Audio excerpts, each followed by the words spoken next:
porte sur un monde qui pourtant se révèle radieux sur les rails du progrès.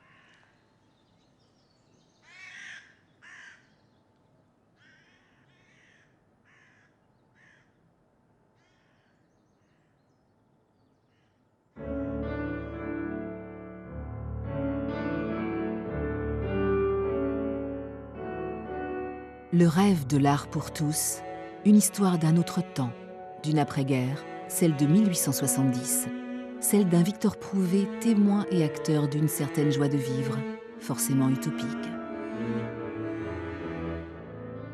Retour en août 1858. Victor Prouvé voit le jour à 2 pas de la gare de Nancy. Le train y est arrivé en 1852, inauguré en grande pompe napoléonienne et cléricale.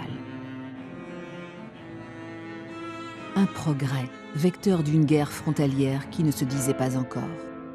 Avec ses faux espoirs, ses vrais assauts impériaux, ses allers et retours, ses gares perdues. L'Alsace, la Moselle, des stations muettes, des terminus, peut-être pas.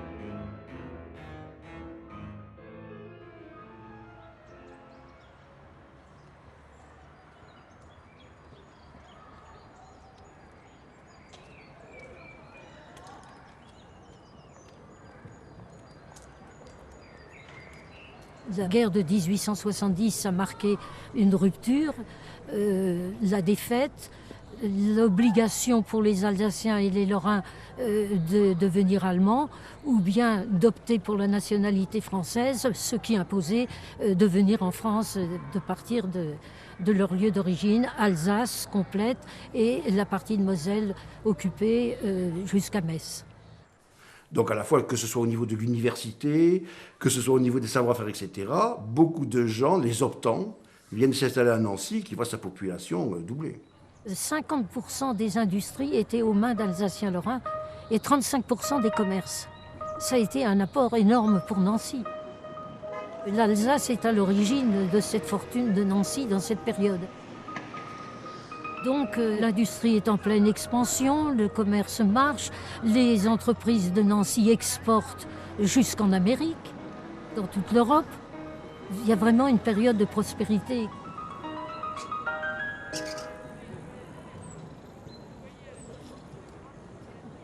Prouvé était lui un Lorrain. Il a fait partie de cette équipe artistique qui, évidemment, profitant de la prospérité. On sait que quand il y a de la prospérité dans une région, c'est le moment où les artistes s'épanouissent le mieux. Et Victor Prouvé est un des grands noms des artistes qui se sont trouvés à cette époque-là à Nancy. Il était ami intime avec Gallet. Ils étaient toute une bande à se retrouver. Il se retrouvait notamment dans un café qui s'appelle le Grafugno, rue des Dominicains. Ah, le Grafugno. Vous souvenez-vous de cette petite salle de la rue des Dominicains où, autour des tables, serrés coude à coude et enveloppés de fumée bleue, chacun de nous, en flamboyante ardeur, exprimait ses espoirs? Que d'idées furent échangées, que d'évocations utopiques illuminèrent les cerveaux, que de thèses discutées avec passion. Et quelles que furent les divergences d'opinion, extrêmes et opposées, combien l'accord et l'harmonie régnèrent toujours. Nous étions les croyants sincères d'un culte libre, sans dogmatique. Unis par la volonté du meilleur et du beau, nous suivions tous la même étoile. On vivait. C'était la vie généreuse et large. L'art élevait notre pensée et notre cœur. C'était l'âge d'or. Ah, alors là, évidemment, il y avait une philosophie très progressiste. Et l'arrivée de la République a été perçue avec enthousiasme. Et il faut dire que la philosophie de la Troisième République, c'était le progrès par les sciences.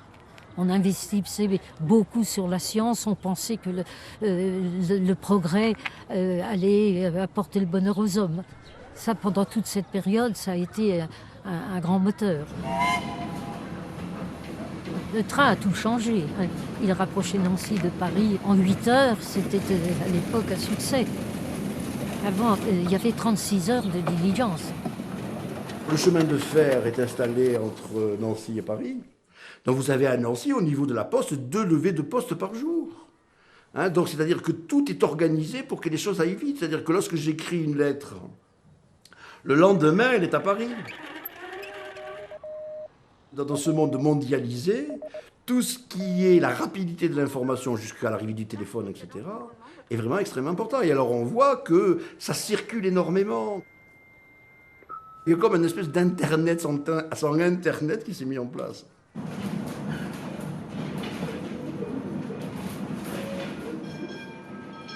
L'école de Nancy, elle est née de cet esprit d'ouverture et de curiosité.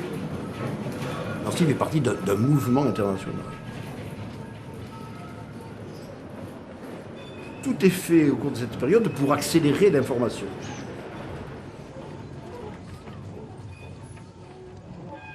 Maintenant, on rentre dans une ville qui est mécanique, qui est industrielle, des villes qui sont polluées, bruyantes et peuplées. Je rappelle juste qu'après la guerre de 1870, il va y avoir un essor démographique sans précédent. Et quand on sera dans les premières années 1900, on sera autour de 110 000 habitants à Nancy. Donc c'est considérable.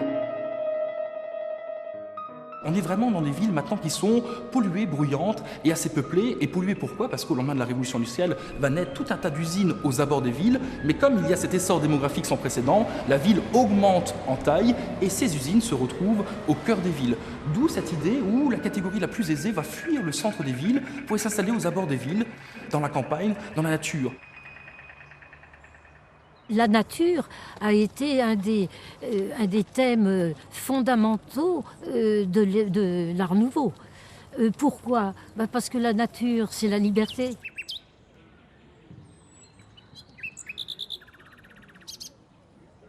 Et dans tout l'Art nouveau européen et américain, partout, on trouve toujours soit une forme symbolique, soit d'une forme plus réaliste, comme c'était à Nancy, l'influence et la présence de la nature.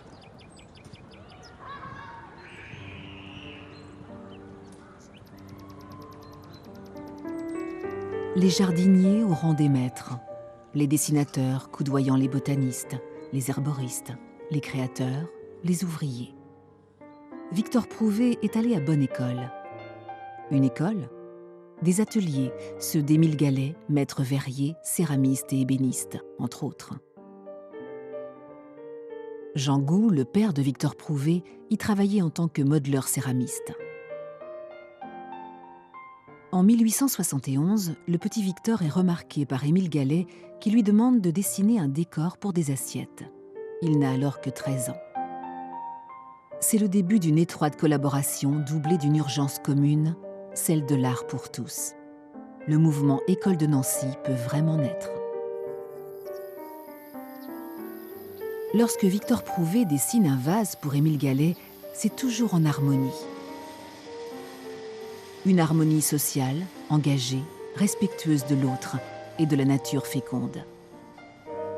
Une vision neuve d'un monde en pleine évolution, rempli de rêves et d'inventions. Un monde magnifié pour le plaisir des yeux et du travail bien fait. Une perfection inégalée, une ambiance généreuse et parfumée. La fraîcheur de la vie naissante et renaissante. Un peu d'air pur.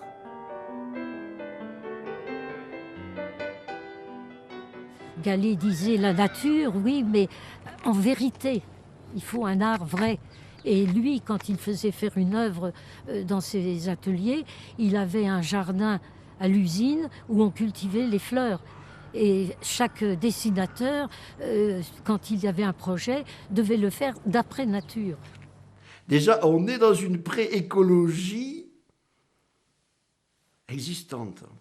Hein? C'est-à-dire qu'on sent par exemple, et c'est là où c'est très important, les gens quand ils regardent un vase de Gallet, ils disent « Oh, mais les petites fleurs, etc. » Mais lorsque vous regardez un vase de Gallet, vous vous rendez compte que c'est un milieu qu'il représente.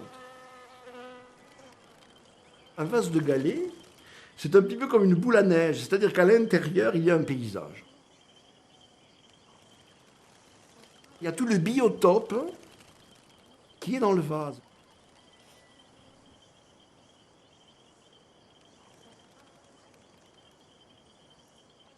Le 19e siècle est le moment de la naissance de l'école de Nancy, c'est le moment où les gens vont se libérer.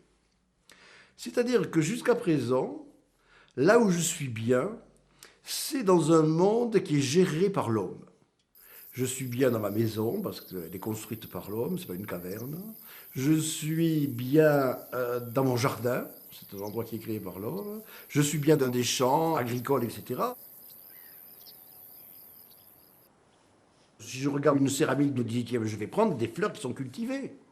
Je vais prendre des roses, je vais prendre des tulipes, je vais prendre des choses qui sont dans mon jardin, qui sont dans ce monde dans lequel je suis bien et qui est géré par l'homme. Or là, ce qui est en train de se passer au XIXe siècle, c'est que je vais utiliser des simples sur le bord du chemin, des plantes que personne n'a d'intérêt, etc., pour qu'elles deviennent des éléments décoratifs. Je vais trouver la beauté dans ce monde sauvage.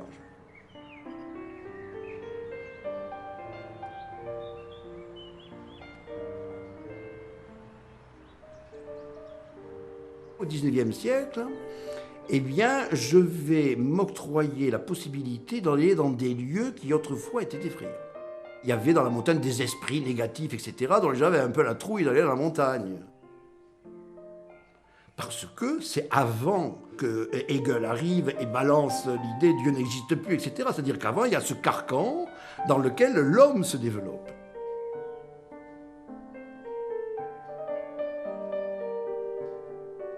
Jusqu'au moment de l'Art Nouveau, je suis encore dans l'esprit de Galilée. C'est-à-dire que le monde n'est que géométrie. Et lorsque je regarde les cours de dessin, d'abord, je dessine une géométrie, et puis dans cette géométrie, je vais rentrer l'objet, la plante, etc. Avec le XIXe siècle, cette espèce de grande libération philosophique et humaniste, eh bien, je ne peux plus me contraindre dans ces lignes géométriques. Donc, lorsque je vais faire une ligne, si vous regardez la ligne Art Nouveau, eh bien, c'est un trait, alors donc c'est la tige, elle est en train de pousser. Ah, ben tiens, il y a un orage. Hop, la tige, elle est repartie comme ça, etc. Elle n'est jamais droite. Dans la nature, rien n'est jamais droit.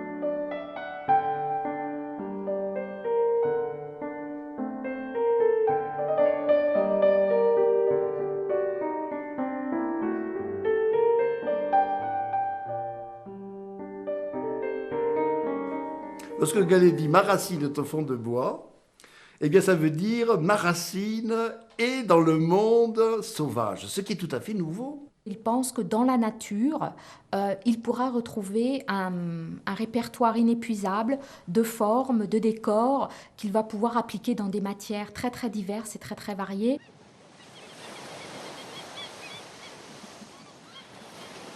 Les éléments pour l'eau forte ne manquent pas ici. Il y a dans cette nature bretonne une qualité des valeurs, une unité des couleurs qui vous incite pleinement. Les falaises rocheuses, surtout les beaux rochers bruns et noirs, sont de la plus puissante morsure.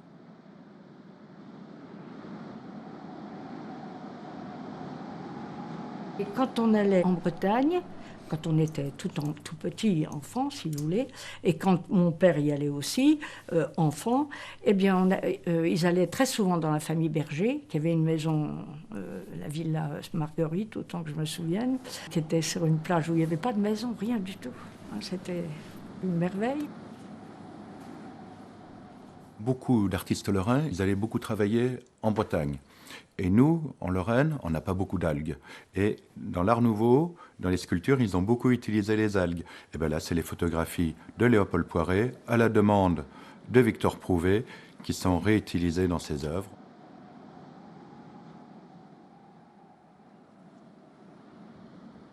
Léopold Poiret était chef d'atelier aux ateliers Bellieni. Et donc la photographie, il la maîtrisait parfaitement. avec un sens du cadrage et de l'harmonie qui était proche de la perfection.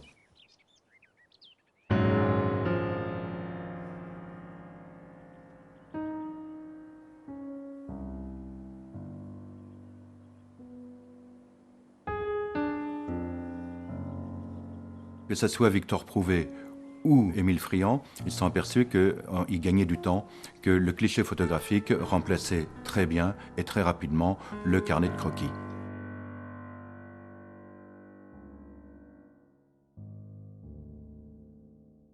C'est tellement plus confortable et on gagne tellement de temps à utiliser un opérateur, à avoir des scènes posées pour les réintégrer dans le tableau. Vraiment un outil pour avoir plus de précision dans le rendu. Ça ne devait être en aucun cas reconnu comme un art à part entière. Et la bataille a un peu commencé d'ailleurs à cette époque-là, justement, à savoir si la photographie pouvait rentrer dans la section beaux-arts en quelque sorte. Et donc beaucoup de peintres l'utilisaient voilà, pour cette qualité figée finalement et pour avoir un outil plutôt que de faire poser un modèle pendant des heures dans un atelier. Là, on avait le temps. Et puis un certain instantané qui a favorisé finalement le développement de la photographie comme outil pictural en quelque sorte.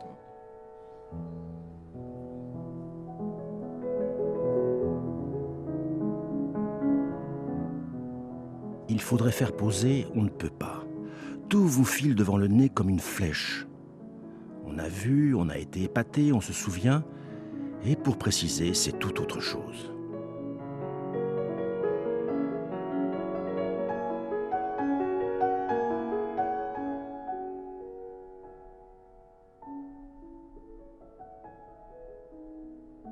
J'ai eu droit, comme tous les petits-enfants, aux séances de portraits. Ça, c'était pas facile, alors là, parce qu'il fallait rester tranquille. Alors, le nombre de fois que j'ai entendu « Framboise », parce qu'il m'appelait toujours Framboise, « Est-ce que tu vas arrêter de bouger, oui ou non ?» Ça, c'était drôle. Ça, c'est une phrase dont je me souviens comme si c'était hier.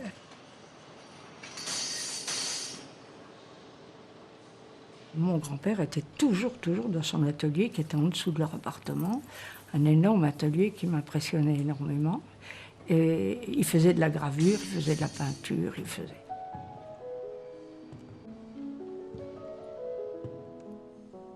Il m'attendait en haut de l'escalier, toujours, et pour moi, c'était une statue.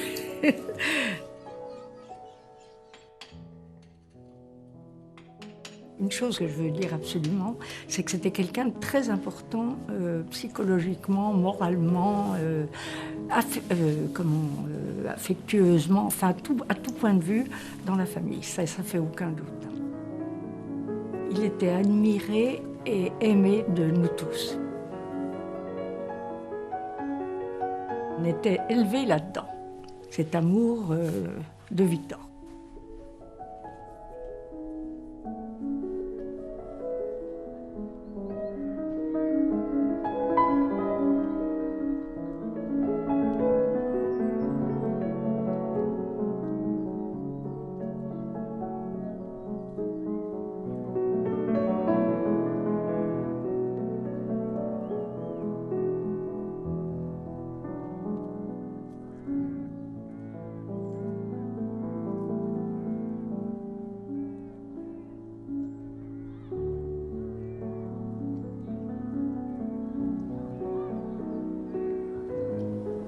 Il a peint notamment 2 portraits des enfants de Gallet. Ils sont d'ailleurs très beaux.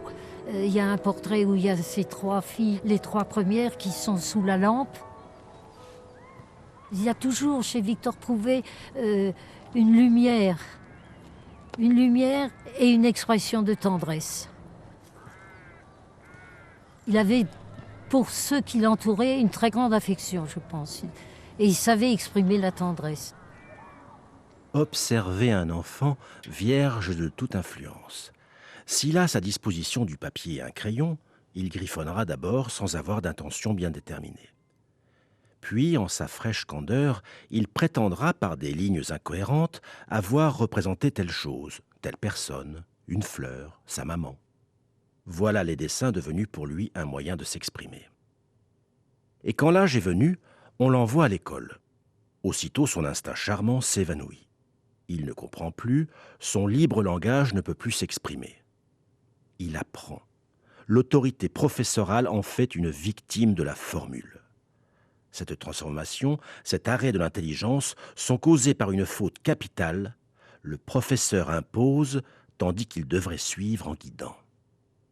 Une fois, j'ai discuté avec Jean Prouvé et je lui disais, moi, ça m'intéresserait de savoir comment, Victor, vous faisiez, vous présenter la nature parce qu'ils allaient herboriser le dimanche.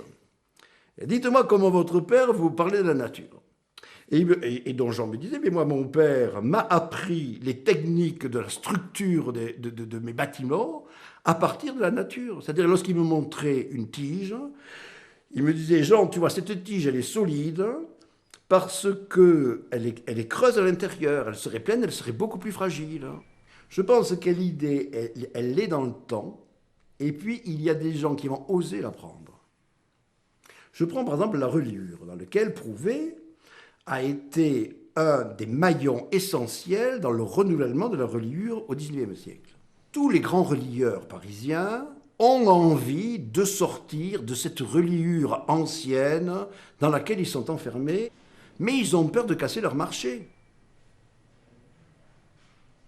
À Nancy, les choses ne se passent pas comme ça. On invente, et puis on lance. C'est-à-dire qu'un jour, rue des Dominicains à Nancy, dans l'atelier d'un relieur de 5e catégorie, Viennaire, se retrouvent 3 copains, jeunes, pleins d'idées, etc. Il y a Prouvé qui a acheté un pyrograveur, ça vient de sortir. C'était une innovation. Alors pour les dames, pour faire des dessins sur le bois, on avait inventé ce fameux pyrograveur. Et Prouvé prend ce pyrograveur et il ose, sur un magnifique Marocain, donner un coup de pyrograveur, brûler un magnifique Marocain. Et moi, j'ai connu encore des relieurs ici à Nancy, des grands relieurs à Nancy, puisqu'il y en a eu jusqu'à il y a peu de temps, vraiment des relieurs de classe internationale, qui ont encore tremblé de ce geste.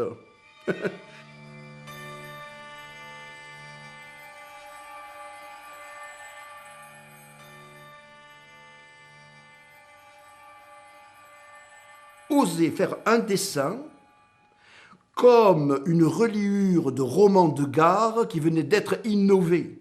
C'est-à-dire qu'on faisait des petits romans comme ça à 3 francs 6 sous, sur lesquels on faisait, c'était le meurtre, et donc on voyait une femme trucidée par un terrible bandit, etc. Si vous voulez, je vais rapprocher en un instant la reliure d'art avec des Marocains magnifiques, un dessin splendide, etc., avec un meurtre d'un roman de gare. Vous imaginez le scandale que ça a été. Salammbô et les 3 reliures japonisantes. Et là, ils vont créer un nouveau marché grâce à cette innovation.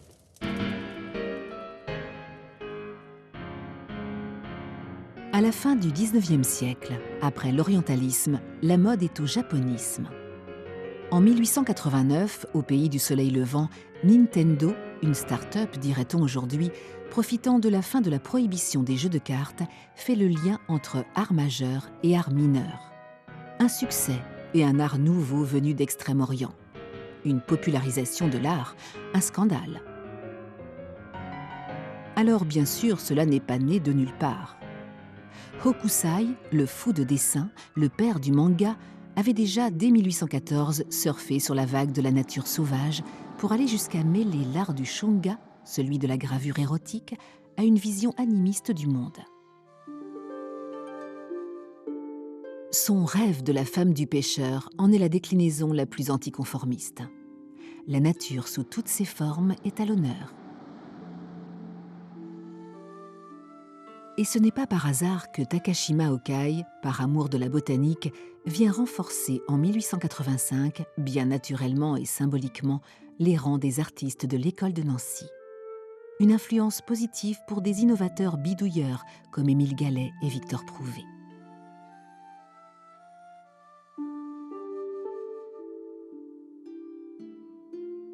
Aujourd'hui encore, la revue encyclopédique reproduit ma reliure, les symbolistes, sous la rubrique « Reliure mosaïque de Viennaire ».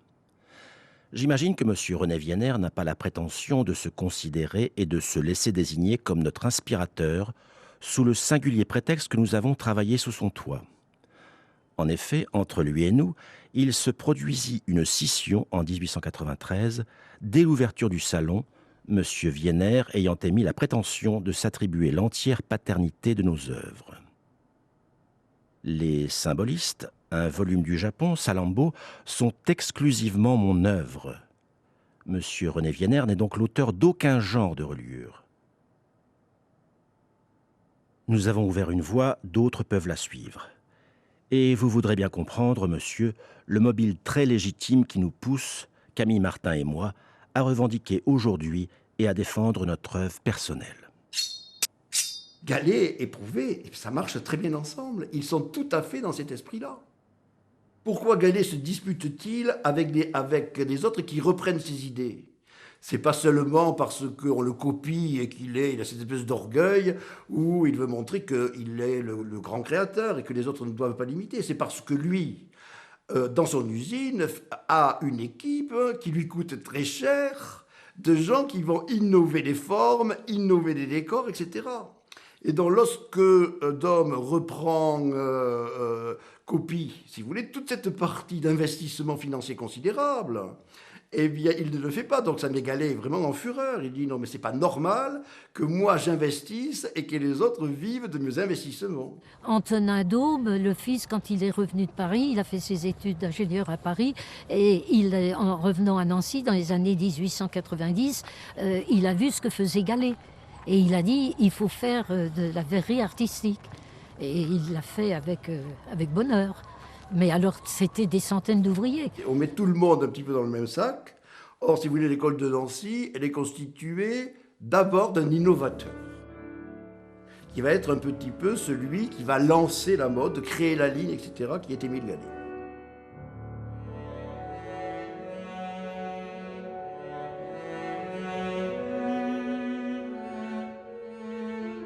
Puis, il va y avoir une seconde génération. On se rend compte par exemple que Dom, que Majorelle sont des jeunes par rapport à Gallet. Lorsque Gruber va s'inscrire à l'école des Beaux-Arts à Paris, c'est Gallet qui lui fait sa lettre de recommandation.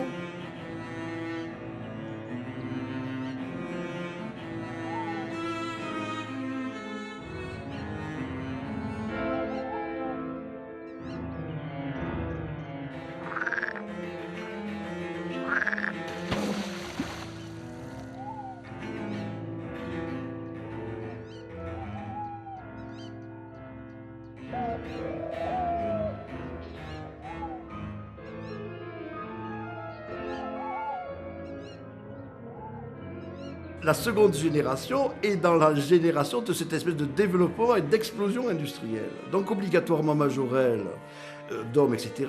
vont se lancer dans la production de séries, etc. Et effectivement, ce sont des industriels qui vont participer, qui vont devenir des mécènes de cette grande aventure, de cette grande école de Nancy. L'école de Nancy a été créée en 1901. On l'appelle comme ça grossièrement l'école Nancy, c'est une association de 1901, elle s'appelle l'Alliance provinciale des industries d'art, et donc on voit tout de suite l'idée de mélanger l'industrie et la production artistique. Comme l'industrie est entrée partout, on voulait en même temps, ça faisait partie de l'optimisme de l'époque, tout était en progression, il fallait que tout le monde puisse profiter de l'art. On voit que dans cette période-là, eh bien vraiment, sont en train de naître des idées extrêmement modernes comme le marketing. Ces artistes tous disaient cette période d'art, l'art est nouveau et il faut qu'il profite à tous. La devise « l'art pour tous ». La vision de Victor Prouvé de l'art pour tous n'est pas tout à fait la même pour tout le monde. Eugène Corbin, successeur clairvoyant de son père à la tête des magasins réunis, collectionneur et mécène, saura profiter d'une mode naissante entre innovation artistique et renouveau du commerce. Sa demeure deviendra musée de l'école de Nancy en 1964. Corbin était un immense innovateur au niveau de ce qui était le commerce. Il s'est vraiment inscrit dans la grande lignée des développements des grands magasins, etc. Donc, par exemple, lorsque vous voyez les gens de l'école de Nancy, ils vont devoir écouler leurs produits, et ils vont écouler leurs produits à travers les grands magasins. En fait, tout ça fonctionne, s'organise, se développe.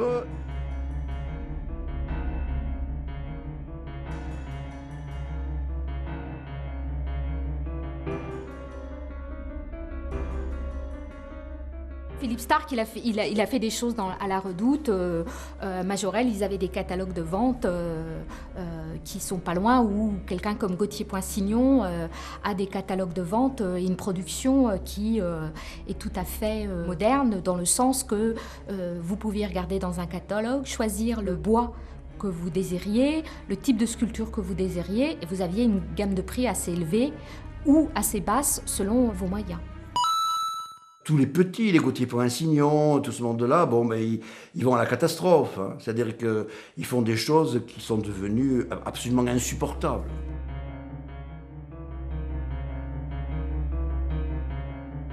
À monsieur le rédacteur en chef de la Lorraine, 1903. Il y a aussi la société dite École de Nancy.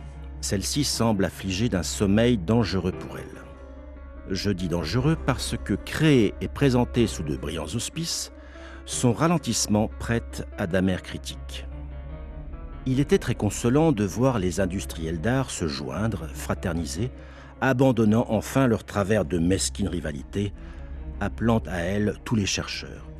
Mais il semble jusqu'ici, en dépit des promesses, que les seuls industriels soient les seuls bénéficiaires et qu'ils s'en contentent. Les isolés, les jeunes, que deviennent-ils? Je sais que leurs travaux en général ne sont considérés que comme fantaisie, amusette, car c'est la grosse fabrique qui compte.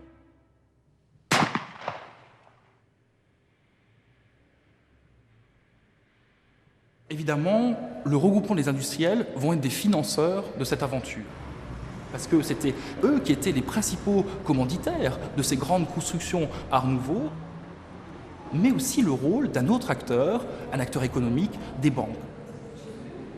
Parce que tout simplement, les banques faisaient confiance à ces artistes modernes, à cette modernité dans l'architecture, et le fait de faire confiance à ces artistes, justement, permettait de rassurer leur clientèle. Je sais aussi que pour les dites industries, il y a la grande question de l'argent. La sauvegarde des capitaux passe avant tout. C'est justement parce qu'il y a des capitaux que l'on peut faire des tentatives. Mais ces fabricants ont souvent le sens obtus.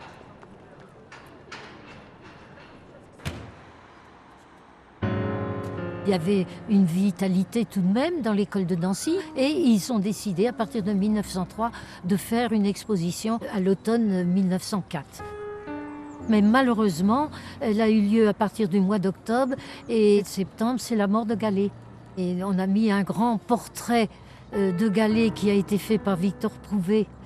Ce beau portrait où on voit Gallet à sa table de travail avec un grand crêpe noir. C'était un moment bouleversant. Gallet n'était plus là.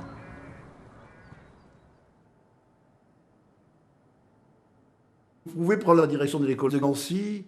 Il est considéré un petit peu comme le fils que Gallet n'a jamais eu. Ça revenait de droit à Victor Prouvé. Les autres étant Dôme, Majorelle. La grande tristesse de Gallet, c'est d'avoir eu que des filles. Il aurait adoré avoir un fils. Et pour qu'il prenne la succession de l'entreprise, etc. Victor Prouvé était plus représentatif, si vous voulez, un peu en dehors, plus représentatif de l'art pur. Gallet le prend un petit peu sous son aile protectrice.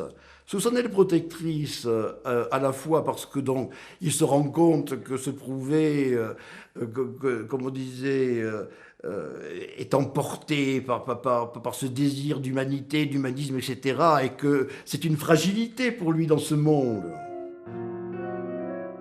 Si Victor Prouvé était fragilisé par ses idéaux progressistes, Émile Gallet a risqué gros, notamment avec sa clientèle nancéenne, en exposant un vaste tract, Les Hommes Noirs, en faveur du capitaine Dreyfus, accusé à tort d'espionnage pour l'Empire allemand.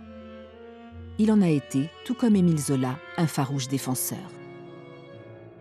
L'affaire Dreyfus a scindé la France en deux, de 1894 à 1906, à une époque où la moindre critique de l'armée était considérée comme une trahison. Alfred Dreyfus était juif. Aux élections de 1898, 76% des candidats nancéens étaient ouvertement antisémites. Et malgré une très forte montée des gauches, la population demeurait cléricale, nationaliste et revancharde, contre l'Allemagne bien sûr. Une fraternité entre les peuples abandonnée, la guerre comme seule solution pour les spéculateurs sur la misère humaine. La solution pour sortir de cet obscurantisme, créer une université populaire et pourquoi pas une maison du peuple pour l'accueillir. C'est Charles Keller qui permettra, avec Émile Gallet, de concrétiser le projet. Charles Keller, intime de Gallet et de Prouvé, anarchiste convaincu, internationaliste dès 1864 et héros des barricades de la Commune de Paris en 1871, en sera le mécène.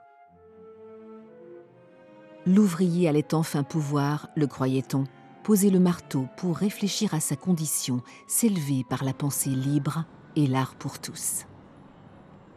L'école de Nancy n'est pas seulement un mouvement artistique au départ, mais un mouvement politique, qu'on le veuille ou non. Victor Prouvé, lui, ne va jamais signer de manifeste ou de pétition, mais on voit ici, dans ce bâtiment, c'est lui qui va sculpter ce forgeron pour l'université populaire de Charles Keller. Et l'idée, c'est, on vient ici pour se forger l'esprit. L'alliance du travail et de la pensée. D'accord ? Et alors c'est vrai, la pensée libre, la pensée ailée, vous avez vu la légèreté voulue de la représentation de la pensée par rapport au forgeron en dessous, la force, le travail. Il y a des contacts qui sont pris pour essayer un rapprochement entre les ouvriers et les intellectuels. C'était le modèle, en quelque sorte, des universités populaires pour promouvoir l'idée républicaine et puis surtout les idées de vérité, de justice, etc. Ne pas s'incliner devant la raison d'État, mais apprendre à juger par soi-même et ne pas se laisser embrigader par n'importe quel prédicateur, charlatan ou autre.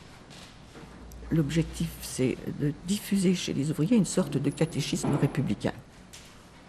Si vous comptez Majorelle et Dôme dans l'école de Nancy, ils n'ont jamais contribué à ça. Ça, non. Parce qu'ils n'étaient pas dreyfusards, parce que politiquement, ils n'étaient pas sur les mêmes positions. C'est plus un outil politique. Ce sont des gens qui sont vraiment à la tête de cette réflexion de l'art pour tous, de l'art en tant qu'élévation de l'esprit pour tous. C'est pas seulement posséder un objet, mais c'est-à-dire que l'art pour tous, c'est écouter au Théâtre du Peuple une pièce de Shakespeare. Ça va amener le corps social à se développer, à avoir de nouvelles idées, à mieux comprendre, à se rendre compte que des fois on le leurre, etc. À mieux juger du monde. Prouvé est un type qui a un dessin, une manière d'exprimer les choses très synthétique, et donc qui fonctionne bien avec l'affiche. Camille Martin, au départ, fait des affiches pour vendre l'école de Nancy, quand on fait des expositions. Donc c'est gentil, c'est posé, c'est décoratif. Alors que lorsqu'on regarde les affiches que Prouvé va faire pour présenter l'école de Nancy à Paris, etc., et bien on va voir qu'il a le sens d'une image synthétique, il a le sens du geste, il crée une typographie, etc. Donc il a encore à son arc cette qualité de graphiste parmi les nombreux talents qu'il développe.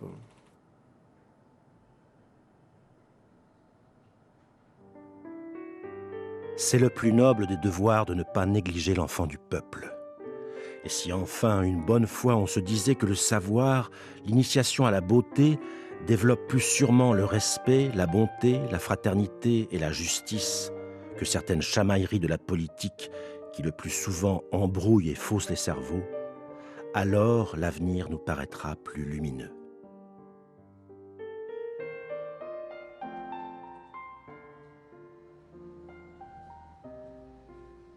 Mais bon, c'était pas des bonnets de nuit. Il y avait aussi de la distraction, il y avait du théâtre, de la musique. Keller venait chanter aussi, présenter ses chansons. Chantons ensemble à pleine voix et que toute âme en vibre le chant sacré, le chant des droits, le chant de l'homme libre. C'était finalement assez gai. Et pourquoi c'était gai? Parce que d'abord, il fallait attirer les ouvriers. Et surtout, le dimanche après-midi était très occupé parce que, bien sûr, il fallait lutter contre les patronages catholiques qui avaient des dimanches récréatifs, etc. Parce que la classe ouvrière, à cette époque, est un véritable enjeu. Hein. Donc, il y a quand même une rivalité. L'égalité, nous en ferons l'inébranlable pierre sur laquelle nous bâtirons la commune ouvrière.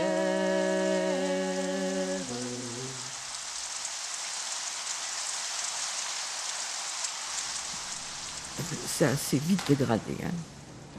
Cette séparation entre classes qu'on avait voulu recouvrir du manteau républicain, bien évidemment, elle s'est révélée être là, elle existait.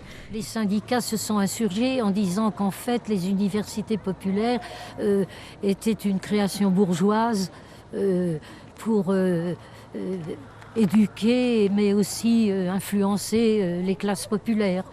Et de ce fait, c'est malheureusement tombé en quenouille. L'école de Nancy va perdurer jusqu'en 1909 sur la petite bourgeoisie, sur du mobilier qui va devenir de plus en plus de série. Il n'y aura plus d'innovation. Plus d'innovation au pays des inventeurs? Si l'art nouveau de l'école de Nancy semble s'essouffler, la Lorraine demeure une terre d'innovation, surtout pour la guerre. On peint les canons. Louis Guingaud et Eugène Corbin mettent au point une tenue de camouflage. Inventer pour la guerre, c'est une tradition. Il y avait déjà eu le fusil Lebel et nombre de techniques d'optique utiles à la reconnaissance aérienne, notamment les fameuses jumelles stéréoscopiques de Bellieni.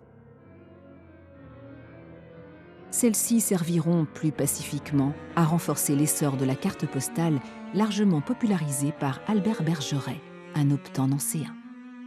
La carte postale est la partie immergée de l'iceberg. Elle montre ce besoin qu'ont les gens de communiquer, de s'envoyer de l'information, de s'envoyer de l'image. Il y avait aussi chez Bergeret des cartons d'invitation, des menus, des brochures, etc.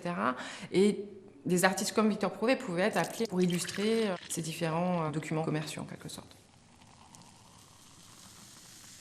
Là où auparavant on avait un petit carton d'invitation, maintenant dans les premières années 1900 se déploient des grandes affiches qui font justement la publicité de ces expositions. Et les gens se rendent en masse à ces expositions. Pour preuve, la dernière exposition, l'exposition internationale du Grand Est de la France qui a lieu en 1909, va finalement comptabiliser 2 140 000 personnes.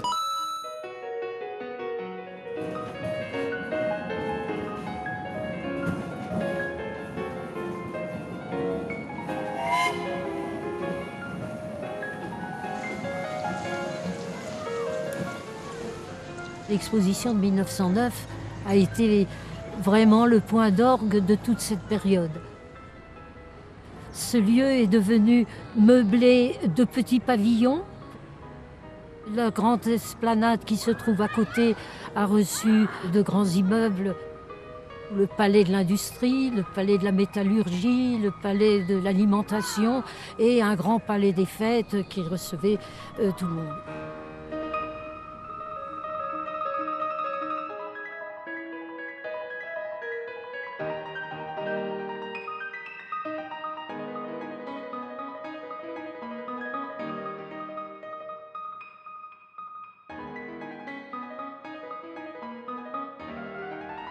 Les constructions des expositions, tout était démoli après.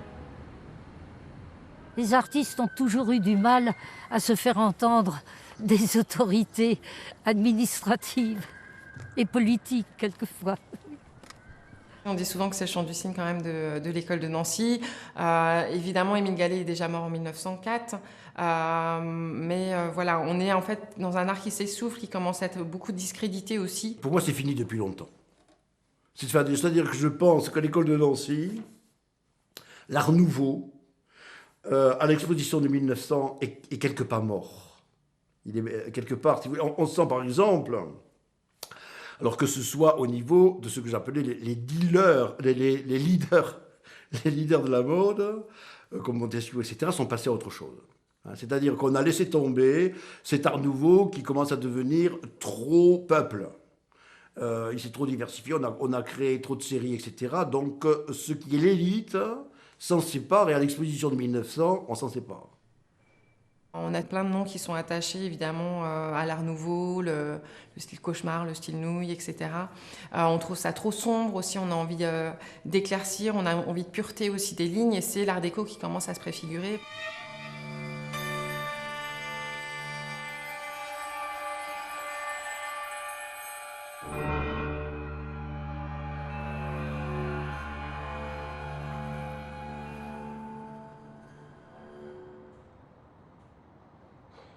L'époque est traversée par des mouvements contradictoires, puisqu'il y a cette idée de la revanche, de reprendre cette partie de la Lorraine qui a été arrachée, et de l'autre côté se développe la conscience de classe. C'est-à-dire que c'est surtout Jaurès qui en parle, c'est-à-dire qu'on est de la classe ouvrière, un ouvrier français ne veut pas aller combattre un ouvrier allemand. Voulez-vous que je vous dise la différence entre la classe ouvrière et la classe bourgeoise? C'est que la classe ouvrière est la guerre collectivement, mais ne la craint pas individuellement. Tandis que les capitalistes, collectivement, célèbrent la guerre, mais la craignent individuellement. C'est pourquoi, quand les bourgeois chauvins ont rendu leur âge menaçant, ils prennent peur et demandent si les socialistes ne vont pas agir pour l'empêcher. Hommes humains de tous les pays, voilà l'œuvre de paix et de justice que nous devons accomplir.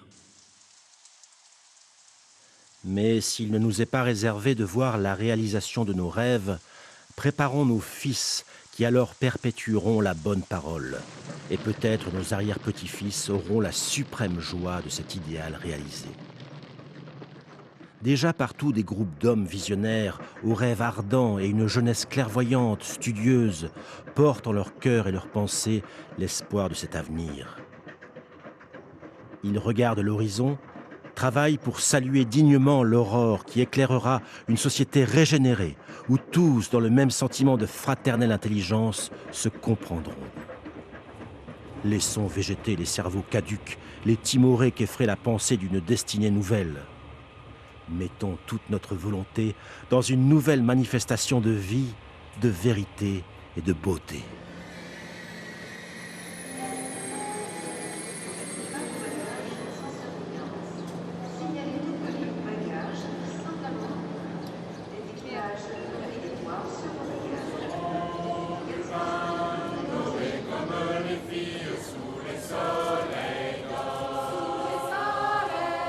Mais moi je trouve que cette période de l'école de Nancy, elle est pleine d'oxygène, de respiration, de liberté de pensée, beaucoup plus qu'aujourd'hui. Nous aurons du sang dans nos veines blanches et le plus souvent, lundi sera dimanche, mais notre âge alors sera l'âge d'or. Ça a été une époque foisonnante. Et vous parlez de la guerre de 14, c'est une rupture abyssale par rapport à cette période.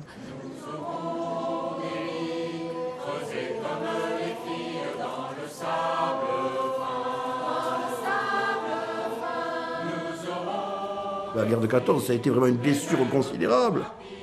Et on sent que beaucoup de choses qui avaient été inventées au cours de cette période de la fin du 19e siècle vont être à redécouvrir.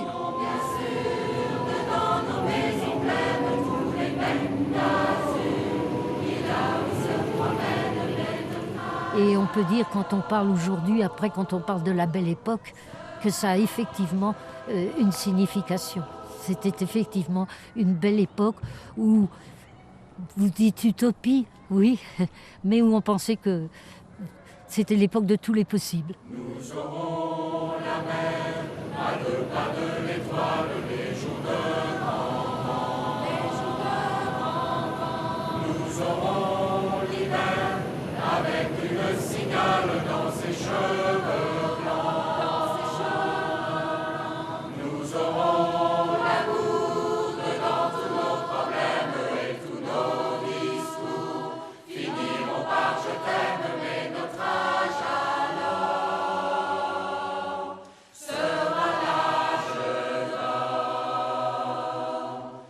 Nous aurons la mer à 2 pas de l'étoile, les jours de grand vent.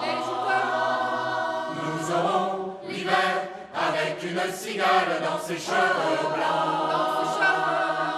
Nous aurons l'amour dedans tous nos problèmes et tous nos discours finiront par je t'aime, vienne, vienne alors. Vienne là, je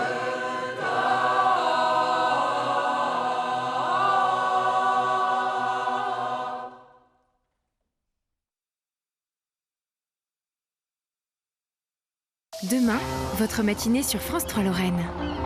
À 8h50, Littoral, le magazine des gens de mer, vous est présenté par Laurent Marville et Vogue le navire. À 9h15, dans Pourquoi chercher plus loin, le savoir-faire des artisans luthiers se perpétue dans la cité vosgienne de Mirecourt. À 9h50, Laurence Duvois vous donne rendez-vous dans Lorraine Matin. La matinée commence au rythme de votre région, demain, dès 8h50, sur France 3 Lorraine.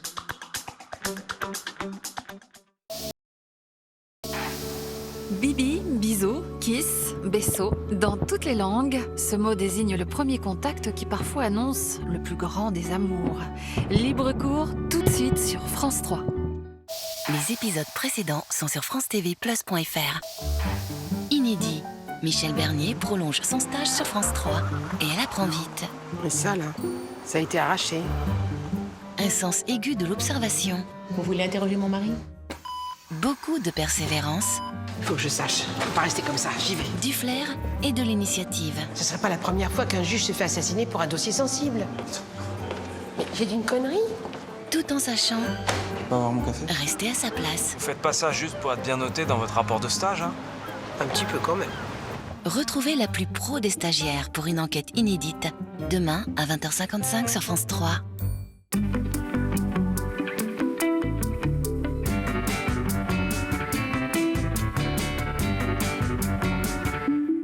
France 3.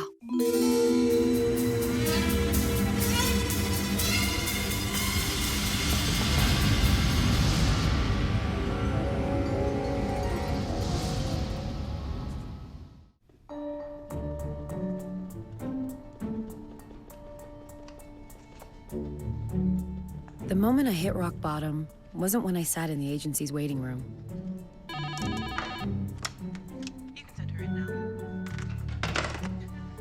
She's ready for you now? It wasn't when Miss Cooper summarized my life in 7 pathetic words. Anne Blythe, 33, single, never married.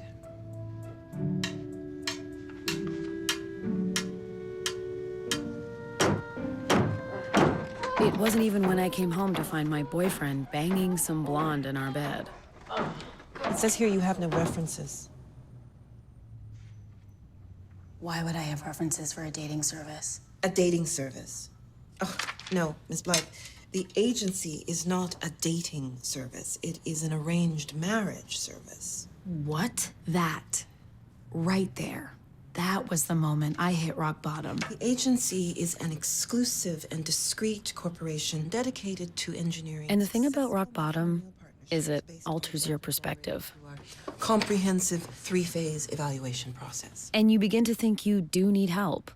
We then fly you to an all-inclusive tropical retreat where you will meet your future husband for a 2-hour date. Why do we have to fly somewhere? Because 12 hours after that date, you will get married.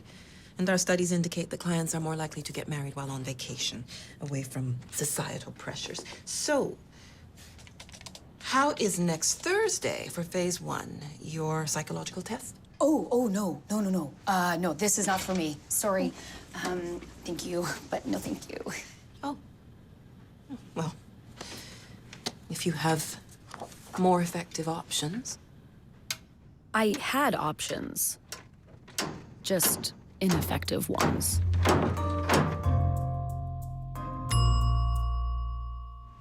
Physical appearance. Do you have a physical type? Yeah, of course. Okay. He definitely has to have blue eyes and a great head of hair and clean shaven. For me, that is my exact type. That certainly is exact. Is there something wrong with having a type? Physical expectations often prevent clients from fully opening to the process. As a result, they're more likely to fail. It's why we forbid photographs. What if I'm not attracted to him? Was physical attraction the basis of your previous relationships?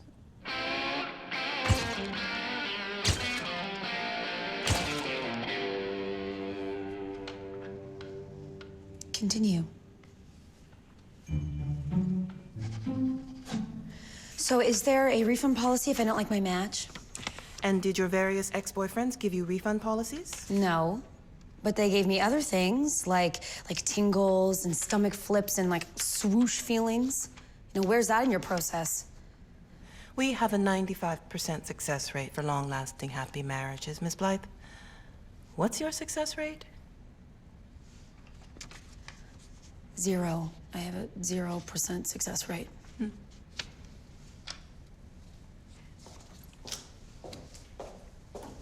Now on to phase 2. So what happens in phase 2? We find your future husband.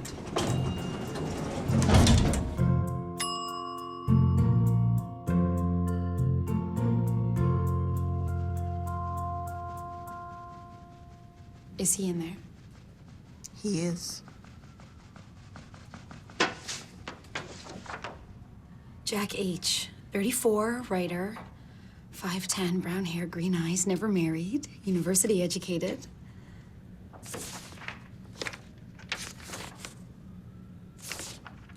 That's it. That's all I get? That's your future husband, Miss Blythe. What more do you want? Jack H., brown hair, green eyes? Yeah, I can't base my decision off of this. Why not? He did. He knows about me. Of course. He was presented with a folder just like the one you're holding now. Now, phase 3. We book your flight. The next available retreat is on the 15th in Mexico. Okay, no, I can't do this. I can't just marry a complete stranger. Calm down, Miss Blythe. Relax. Breathe. Close your eyes. Close them. Now, I want you to think back to when you first decided to call the agency. Where were you? A restaurant. By yourself? No, I was with my best friend. She'd just gotten engaged. And that was the moment you decided to call us? Yeah. Why? I guess I wanted what she had. And what was that? Someone. Just someone with whom everything feels right. Where the two of you together feels bigger.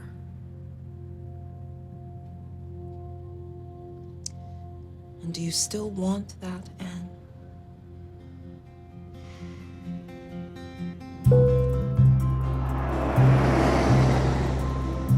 And that's when I opened my eyes and I knew I wanted to marry a man I never even met. We meet tonight, and tomorrow, maybe a wedding. Am I crazy? Oh dear, you're not crazy at all.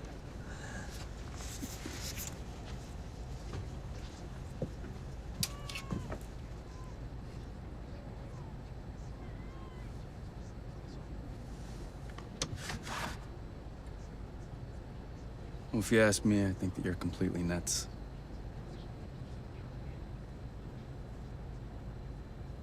But that's okay, because I'm nuts too. So.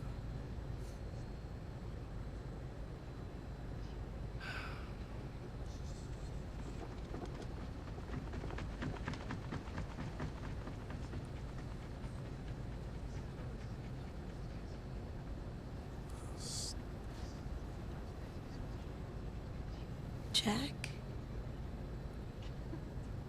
Jack H. Hi, Anne. Anne B.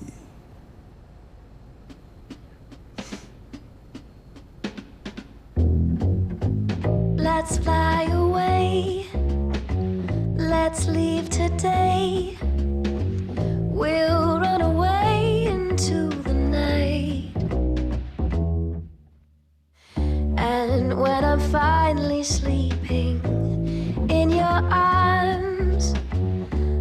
I'll be yours and you'll be mine. Let's love away each passing day and leave the rest of them behind.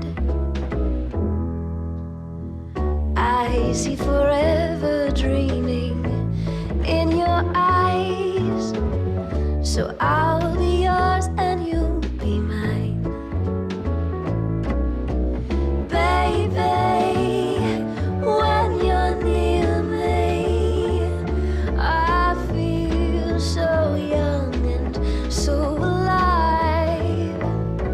So love me only, and I'll be there standing by your side.